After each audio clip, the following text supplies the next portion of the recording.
Good morning students. आज हम करने वाले हैं लीनियर इनइक्वालिटीज के कुछ डिफरेंट टाइप के क्वेश्चंस, जिसमें हम एप्लीकेशंस भी करेंगे इसके स्टेटमेंट वाले क्वेश्चंस। और अब जो अभी तक हमने किया वो लीनियर इनइक्वालिटीज को सॉल्यूशन निकालना, इंटरवल्स बनाते थे हम उसका। फिर उसके बाद हमने मॉडुलस वाले क्वेश्चन किए थे और फिर लास्ट में क्या किया था हमने कि डिफरेंट लीनियर इनइक्वालिटीज का ग्राफ कैसे प्लॉट करना, उनको ग्राफिकली कैसे सॉल्व करना, हमने वो सीखा था। अभी हम चलते हैं कि अगर हमें लीनियर इनइक्वालिटीज का ग्राफ गिवन है तो उससे हमें लीनियर इनइक्वालिटीज कैसे बनानी है, और फिर उसके बाद उसके एप्लीकेशन के क्वेश्चन पे चलते हैं। सो स्टूडेंट्स, मैंने आपके लिए यहाँ पे ऑलरेडी ग्राफ प्लॉट करके रखा है। देखिए यहाँ पर हमारे पास कुछ लाइंस हैं, like this line, this is x equal to 3 और ये y इक्वल टू 3 डिस्टेंस पे है। And this line is this one, this is 6x plus 2y equal to 8। और ये वाली जो लाइन आ रही है यहाँ पर, ये वाली, this is x plus y equal to 4, ये इसकी इक्वेशन हमें गिवन है। और इस वाली लास्ट लाइन की इक्वेशन में गिवन है x प्लस 5 इक्वल टू 4। अब यहाँ पे इक्वालिटी दे रखी है, like equal to 8 equal to 3 4 etcetera, और बीच में इनका शेडेड रीजन गिवन है, ये वाला शेडेड पार्ट है इनका, दिस वन। हमें क्या करना है, इनको इनइक्वालिटी की फॉर्म में लिखना है। तो ये बहुत सिंपल है। तो क्या करते हैं, चलिए यहां से स्टार्ट करते हैं। कोई सी भी इनइक्वालिटी से हम स्टार्ट कर सकते हैं। अभी स्टार्ट विद दिस। अब यहां पे क्या है, x plus Y equal to 4 है। अभी लेस देन इक्वल टू 4 है, ग्रेटर देन इक्वल टू 4, उसके लिए हमें क्या करना है, इस लाइन की पोजीशन देखिए, ये वाली लाइन है और इसके किस साइड की एरिया शेड हो रहा है, टुवर्ड्स द ओरिजिन। ये जो लाइन आ रही है उधर वाला जो है, इसके ऊपर की तरफ वो अवे फ्रॉम द ओरिजिन हो जाएगा, और ये वाला पार्ट जो आ रहा है, ये वाला, this is towards the origin. तो टुवर्ड्स द ओरिजिन है तो उसके लिए क्या लिखेंगे, लेस देन इक्वल टू 4, क्योंकि जब आप यहाँ पे ओरिजिन को चेक करेंगे, 0 plus 0 less than equal to 4 which is true, 0 less than equal to 4, वो क्या आ जाएगा, ट्रू आएगा। इट मींस यहाँ पर लेस देन इक्वल टू का सिंबल आएगा। ऑलराइट, अब इसी तरह से हम आ जाते हैं यहाँ पर इस इनइक्वालिटी के पास आते हैं। देखिए ये वाली x plus 5y, x plus 5y, again it is 4 here. पर इस लाइन के अकॉर्डिंगली देखिए, टुवर्ड्स द ओरिजिन के एरिया शेड नहीं किया हुआ है यहाँ पे, इसके ऊपर की तरफ अवे फ्रॉम द ओरिजिन। इसका मतलब फिर यहाँ पर क्या लगाएंगे, ग्रेटर देन इक्वल टू 4। अब ये वाली इक्वेशन हो चुकी है, ये वाली भी हो चुकी है। अब इसके बाद हम आते हैं, देखिए इस वाली लाइन पे आ जाते हैं, 6x plus 2y equal to 8। ये हमें गिवन है 6 प्लस 2y। अब यहाँ पे 8 इक्वल टू के साथ देखिए क्या लिख रहे हैं यहाँ पे, इस लाइन की पोजीशन देखिए, इसके राइट हैंड साइड का एरिया शेड किया हुआ है यहाँ पर, ओरिजिन की साइड वाला एरिया छोड़ा हुआ है। इसका मतलब यहाँ पे जो area away from the origin shade किया हुआ है, so again it is greater than equal to 8। At last we left with two lines, x equal to 3। ये जो 3 है इसके लेफ्ट हैंड साइड यानी कि ओरिजिन का तरफ एरिया शेड किया हुआ है, so write x less than equal to 3। And for y, ये देखिए y इक्वल टू 3 जो ये लाइन है, इसके भी नीचे की तरफ यानी कि ओरिजिन की तरफ वाला पार्ट शेड किया हुआ है, so write y less than equal to 3। So this way we can write. Okay, अभी एक चीज और देखने की है, यहाँ पे जो एरिया आ रहा है वो हमने उसके accordingly less than greater than तो लगा दिया, but this region lies in the first quadrant, properly in the first quadrant। first quadrant से बाहर कहीं नहीं जा रहा, so we should write x comma y greater than equal to 0। okay, so इस तरह से आप बड़े easily ग्राफ को देखकर इनइक्वालिटीज बना सकते हैं। चलिए अब स्टेटमेंट वाले क्वेश्चन पे चलते हैं। I think this is very easy, ये आपको समझ में आ चुका होगा। इसमें ऐसे कोई प्रॉब्लम नहीं है, कहीं कभी कभी आपके सामने पूरा एरिया शेड करके रखा हुआ है, हमने तो सिर्फ उसमें लेस देन और ग्रेटर देन लगाना है। Okay, let us start with the statement questions. So the first question is find all pairs of consecutive odd positive integers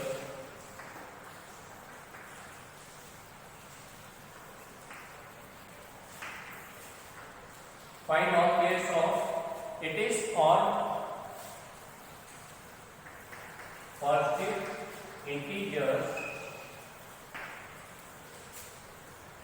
of which smaller, both of which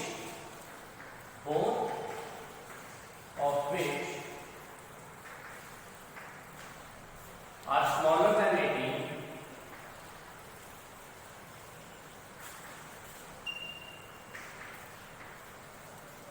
and their sum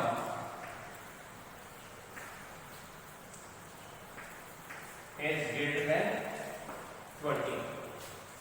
Yes, and their sum is more than 20. ये हमें given है. तो देखिए बच्चों, question बहुत easy है. अभी यहाँ पे बात हो रही है find all the pairs of odd positive integers. तो ऑड इंटीजर्स कौन से हैं? 1, 3, 5, 7 and so on. So odd integer, अगर फर्स्ट इंटीजर आप 1 चूज करते हैं तो उसमें 2 मींस ऑड इंटीजर्स के बीच में जो गैप आ रहा है वो 2 का आता है. ठीक है, ये ध्यान रखना आपने. सो यहाँ पे मान लेते हैं कि जो फर्स्ट 2 इंटीजर में से छोटे वाला सोच कर लेते हैं. Let smaller positive odd integer is x. तो जो छोटे वाला था स्मॉलर पॉजिटिव ऑड इंटीजर हम नेक्स्ट मान लिया. तो दूसरा इंटीजर क्या हो जाएगा? अगर पहला है therefore other is x plus 2. Okay, अब यहाँ पे हमें गिवन है कि दोनों इंटीजर्स जो है वो 18 से छोटे हैं, यानी कि x और x प्लस 2. तो हियर वी राइट, अब ये बहुत सोच समझ के आपको लिखना है. हमने स्मॉलर इंटीजर तो माना x, तो x प्लस 2 से बड़ा हो गया और दोनों जो कि 18 से छोटे हैं. So we shall write according to question we only write x plus 2 less than 18. सिर्फ इसी को हम 18 से लेस लिखेंगे, क्योंकि जब ये बड़ा इंटीजर है वो छोटे वाला, तो जब यही 18 से लेस होगा तो obviously x is less than 18. So from here we get x less than 16 also. और क्या कंडीशन है?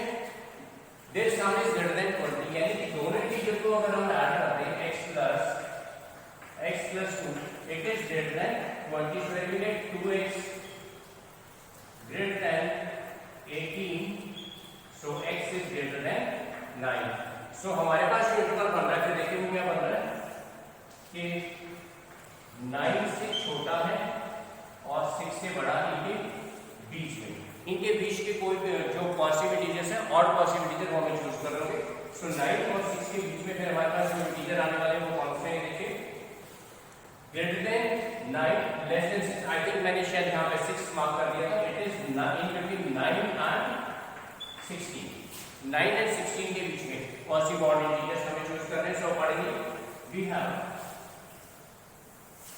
देखिए फिर 9 से बड़े और 16 के बीच में जो हमारे पास ऑड इंटीजर है वो है 11, 13 एंड 15.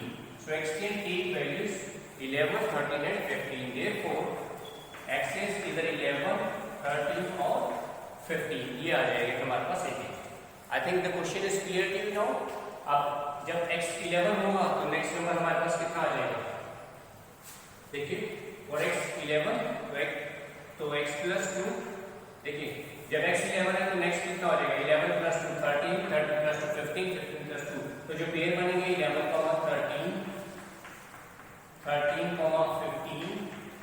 और अगर x को 15 मान लें तो x प्लस 2 17. ये देखिए, ये जितने भी पेयर बने हैं इनमें इंडिविजुअल नंबर 18 से कम है और इनका जो सम है it is greater than 20. So accordingly आपको क्वेश्चन ऐसे करना होगा. ध्यान रखना इस बात. चलिए एक और क्वेश्चन करते हैं मेरे साथ.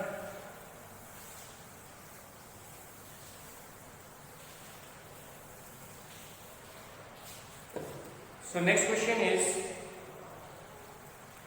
in the first 4 papers each of 100 marks Rishi got. Okay, अब यहाँ पे क्या है? एक स्टूडेंट है ऋषि, उसके फर्स्ट 4 पेपर्स में जो मार्क्स आए हैं वो देखिए क्या है. ऋषि got marks how many? 95, 72, 73 and 83. Yes. अब ऋषि को स्टूडेंट है, he got 95, 72, 73 and 83 marks in first 4 paper.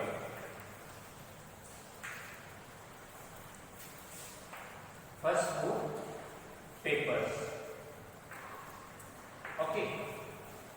The next is if he wants an average of greater than or equal to 75 but less than 80. अब वो चाहता है कि उसके जो एवरेज मार्क्स है वो 75% से लेकर और 80 के बीच में, इंक्लूडिंग 75 एक्सक्लूडिंग 80, यानी कि 75% और 80 के बीच में उसके एवरेज मार्क्स बन जाए तो उसका जो फिफ्थ पेपर है उसमें उसको कितने मार्क्स लेने होंगे. ओके, सो क्वेश्चन है, आई am not writing the statements.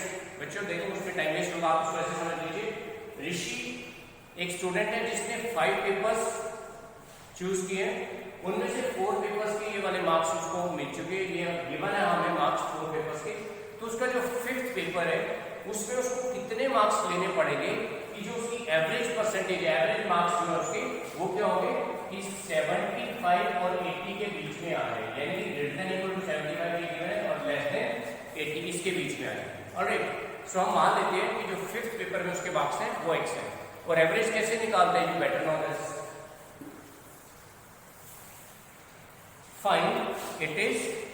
Find the range of marks he should score in the fifth. Yes, range का मतलब वही है कि उसके मैक्सिमम मार्क्स कितने आने चाहिए या मिनिमम जो भी. So let marks in fifth paper as x marks है, तो फिर उसकी एवरेज क्या बनेगी, 95 plus 72 plus 73 plus 83 plus x divided by 5. और अब क्या है, it should be less than 80% and greater than equal to 75. So बच्चों ये बहुत इजी है, आप इसको सिंप्लीफाई कर लीजिए. जैसे it is greater than equal to simplify, तो यहां से इसको सॉल्व करके after solving this we get x is 52 and 72. तो यहां से इसको सिंप्लीफाई कर रहे हैं, बहुत सिंपल है. 5 से मल्टीप्लाई कर लेते हैं, इनका एडिशन करके, so we get it is 52 and 77 it is. Yes, x lies between 52 and 77. ये बहुत सिंपल है. सो क्वेश्चंस बच्चों बहुत सिंपल रहेंगे, इसलिए आपको क्या करना, बस जो कंडीशन दे रखी है उसको बड़े ध्यान से बनाना है. चलिए नेक्स्ट क्वेश्चन करते हैं अभी.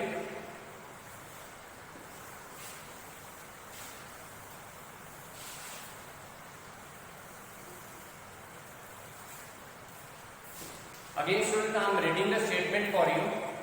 So the statement is, a manufacturer has 600 liters of 12% acid solution. Chemistry आपने पढ़ा है, परसेंटेज एसिड्स की कैसे होती है, कितना कंटेंट है उसमें एसिड, कितने परसेंट एसिड है. सो एक सोल्यूशन हमें गिवन है, 600 लीटर्स का सोल्यूशन है.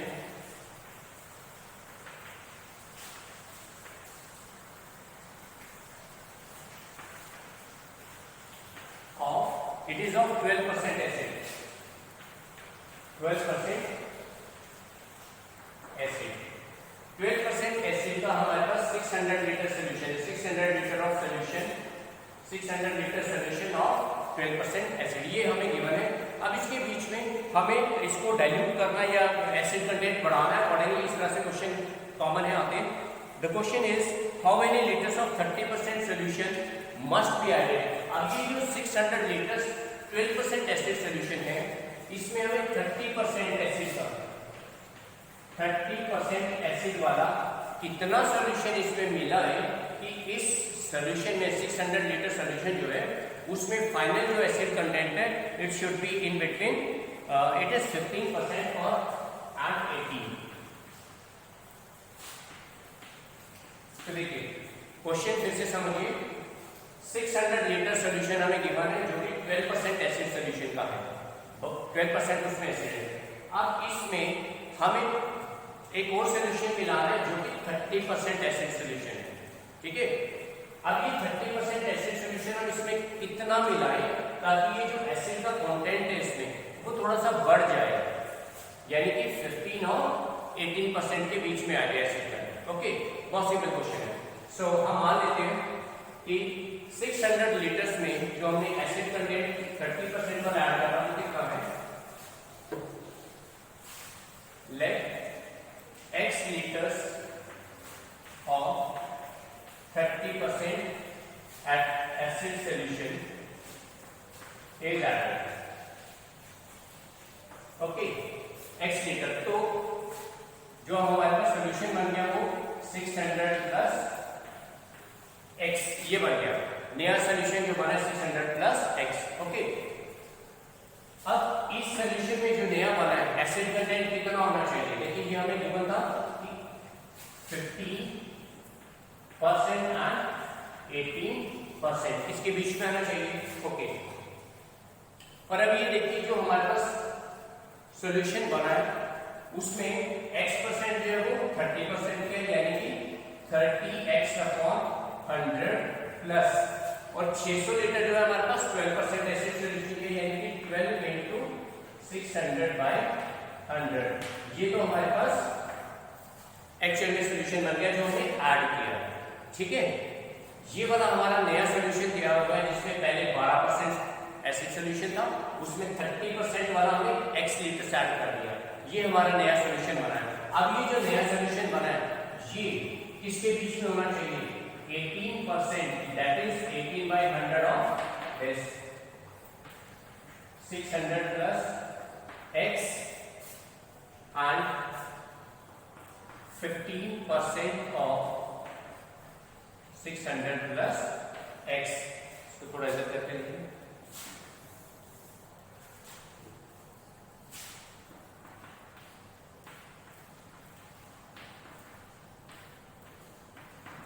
सो ये क्वेश्चन है बच्चों यहाँ पे परसेंटेज हटा के हम इसको 15/100 नहीं लेंगे।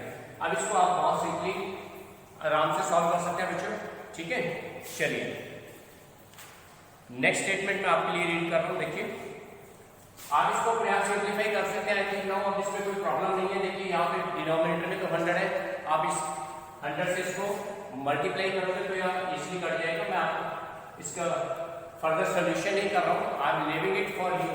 100 से इसको मल्टीप्लाई करके फिर आप x वाले टर्म्स की वैल्यूज निकाल सकते हैं। The final answer is here x lies between 120 and 300। ठीक है जो x की वैल्यू आ रही है 120 एंड 300 यानी कि 120 लीटर से ज्यादा होना चाहिए और वो 300 लीटर से कम होना चाहिए। तो ये आपने अपने आप सिंप्लीफाई करना बच्चों। चलिए नेक्स्ट क्वेश्चन करते हैं। स्टेटमेंट वाले क्वेश्चन जो भी हैं वो सिर्फ वहीं तक आपको टफ लगने वाले हैं बच्चों जहां तक आपने उनकी इनइक्वालिटी नहीं बनाई। बहुत ध्यान से स्टेटमेंट पढ़नी है। Once you get the inequality फिर उसके बाद क्वेश्चंस कैसे सॉल्व करना है ये आप सक्सेस से समझते आ रहे हैं तो फिर आसान हो जाता है क्वेश्चन। चलिए लास्ट क्वेश्चन करते हैं इसका। A solution is to be kept between 30 degree Celsius and 35 degree Celsius.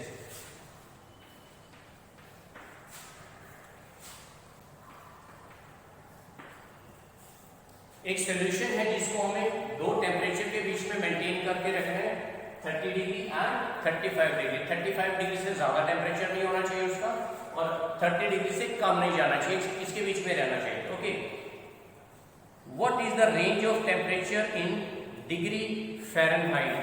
तो जो सॉल्यूशन है हमारा उसको फ़ारेनहाइट में अगर कन्वर्ट करें तो क्या रेंज बनेगी?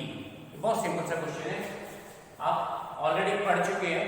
सेल्सियस को जब हम फ़ारेनहाइट में कन्वर्ट करते हैं it is 5/9 into F-32।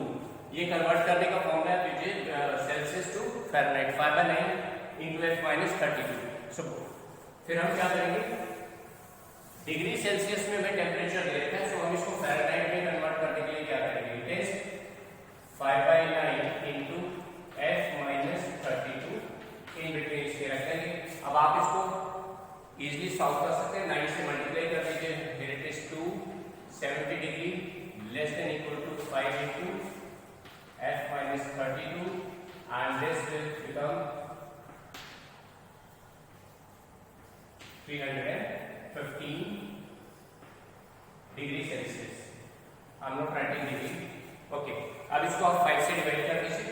Again positive number is going to get 5 5 is 25 4 and this is F-32 and less than equal to this is 63। Alright अब हमें वैल्यू f की निकालनी है तो adding 32 on both the sides so here we get here this is 86 less than equal to F 95, यानी कि Fahrenheit में जो डिग्री फ़ारेनहाइट में टेम्परेचर बनेगा it is in between 95 and 86. So questions बहुत इजी है बच्चों. बात फिर से वही आ रही थी कि अगर आप स्टेटमेंट अच्छे से समझ जाते हैं उसको इनइक्वालिटी में कन्वर्ट करना आपने, अंदर क्वेश्चन इज डन. सो यहाँ पर बच्चों ये हमारे लीनियर इनइक्वालिटी के जो टॉप चैप्टर था उसका लास्ट टॉपिक था ये. आई होप कि आपको जितना कराया इतना समझ में आ गया होगा. If you have any doubt you can ask in the comment section, और नंबर मैंने आपको ऑलरेडी अपना दिया है. सो मैक्सिमम क्वेश्चन प्रैक्टिस कीजिए. Till then take care, good bye.